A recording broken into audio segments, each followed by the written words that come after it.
So what's up mga boss, bali nandito tayo sa may Quirino Highway, at dito sa Maynila. At ito na pala yung tsura ngayon ng Quirino, bali dalawa na yung patong yung skyway nya. Halos dati wala namang ganyan.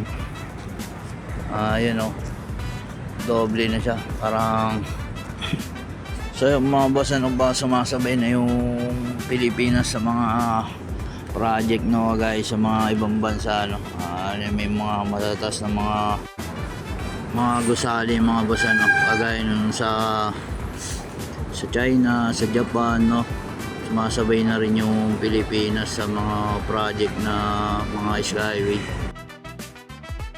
So mga boss, bali tapusin muna natin itong video. Akat ko muna sa mga di pa pumalo, yung mga gustong gantong content, gagala ko kayo mga boss, follow nyo na lang po ako, at maraming salamat po, at ingat po tayo araw-araw. See ya.